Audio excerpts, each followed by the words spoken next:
1939년 9월 1일 독일의 폴란드 침공으로 시작된 제2차 세계대전은 인류 역사상 가장 많은 인명과 재산 피해를 남긴 전쟁이었어요. 전쟁에 참여한 여러 나라들은 새로운 기술과 강력한 무기를 개발했어요. 그래서 2차 대전을 통해 세상의 모습을 드러낸 발명품들도 많았습니다. 그 발명품 중에 하나가 바로 컴퓨터예요. 지금의 컴퓨터와는 그 모습과 용도도 달랐던 최초의 컴퓨터는 전쟁의 흐름을 바꾸게 되었다고 하는데요. 어떤 일이 있었던 것일까요? 1918년 자신들이 일으켰던 1차 세계대전에서 항복을 한 독일은 1930년대 초반부터 차근차근 전쟁을 준비했어요. 대체 왜 전쟁에서 진 걸까요? 그건... 1차 대전에서 자신들이 왜 패배했는지를 분석하고 천연 고무가 없어 군수품을 만들지 못하는 것에 대비하여 합성 고무를 만드는 방법을 개발했지요. 그리고 1933년에는 최초의 고속도로도 건설했어요. 또 민간 항공기를 개발한다면서 고속폭격기 제작 기술도 쌓아가는가 하면 전차와 탱크도 제작하면서 전쟁에서 이기기 위한 모든 준비를 해나갔어요. 우리가 전쟁을 준비하는 것을 아무도 모르겠지? 그럼요. 다른 나라한테는 다 비밀입니다. 그리고 애니그마라는 장치도 준비했습니다. 수수께끼라는 뜻의 애니그마는 독일군이 암호를 만들기 위해 사용한 암호 생성기였습니다. 옛날부터 전쟁을 할 때에는 적국에게 정보를 들키지 않기 위해 암호를 사용해왔어요. 이거 빼앗기면 큰일 나. 빼앗겨도 암으로 되어 있어서 몰라. 그깟 암호 풀면 되지. 이렇게 암호로 정보를 숨기고 그 암호를 풀어 정보를 알아내는 암호와의 전쟁은 실제 전쟁이 벌어지는 동안 치열하게 벌어지곤 했죠. 독일이 암호 생성기인 애니그마를 갖고 있다는 소식을 접한 영국 정부는 1939년 전쟁이 일어나자마자 과학자, 학자, 의사, 작가, 체스 챔피언, 옛날 책을 파는 책방 주인까지 비밀리에 한자리에 모았어요. 그들이 모인 곳은 영국 런던 북쪽의 작은 마을인 블래틀리 파크의 한 건물로 라디오 공장으로 위장한 비밀 장소였어요. 이곳에 모인 사람 중에는 천재 수학자인 앨런 튜링도 있었는데 앨런 튜링과 사람들은 애니그마에서 만들어낸 암호를 풀기 위해 24시간 내내 머리를 써야 했답니다.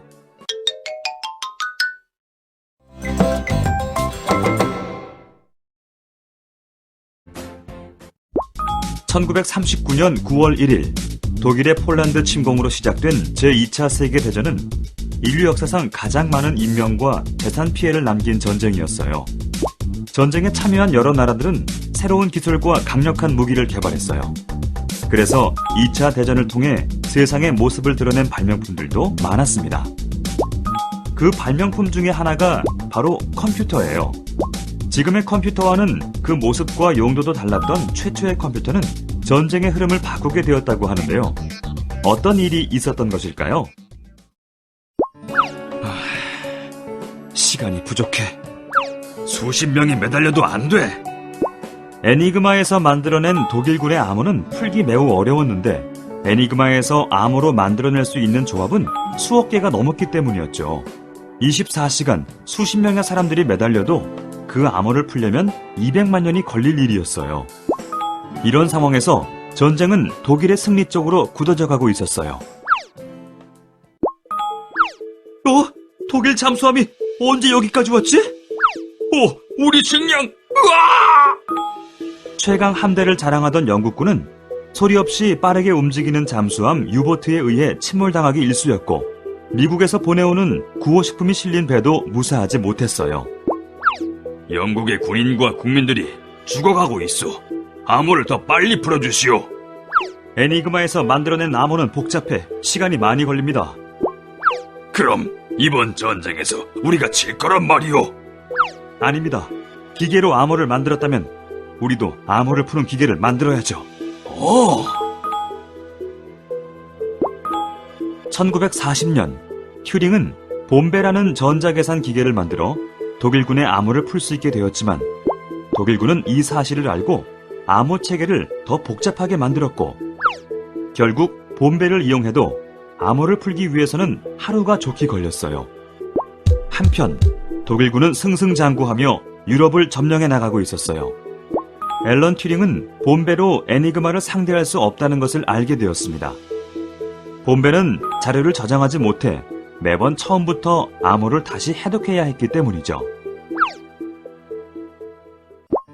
마침내 1943년 앨런 튜링은 이미 풀어낸 암호를 저장하고 그 저장된 자료를 이용해 다시 계산하여 암호를 풀 수 있는 장치 콜로서스를 만들어냈어요. 애니그마로 만든 암호가 찍힌 종이 테이프를 콜로서스 판독기에 입력하면 1초에 약 5,000단어씩 애니그마 암호와 일치할 때까지 비교했어요. 독일의 암호를 빨리 해독할 수 있다고? 네, 저쪽이 움직이기 전에 해독할 수 있습니다. 비밀로 하게. 네, 해독을 못하는 척하려면 일부러 당해줘야겠는걸. 영국 정부는 애니그마를 해독할 수 있다는 사실을 숨기려고 일부러 공격을 당하기도 했어요. 우리가 어떻게 공격할지 너희들은 모르지? 이런 사실을 독일군은 까맣게 몰랐어요. 게다가 연합군은 독일군의 세세한 움직임이 적혀있는 일본군의 암호까지 입수하게 됐어요. 암호를 콜로서스로 해독한 연합군은 1944년 6월 6일 수백 척의 함대를 이끌고 독일군이 점령하고 있던 프랑스의 노르망디 해변으로 갔고 이곳에서 독일군을 크게 이기게 되었어요. 이 작전이 노르망디 상륙작전이었고 이후 독일군이 항복하면서 2차 세계대전은 끝난답니다. 암호를 풀기 위해 탄생한 최초의 컴퓨터 콜로서스. 역사학자들은 이 콜로서스가 발명되었기 때문에 2차 세계대전이 2년 빨리 끝났으며 1,400만 명의 목숨을 구했다고 해요.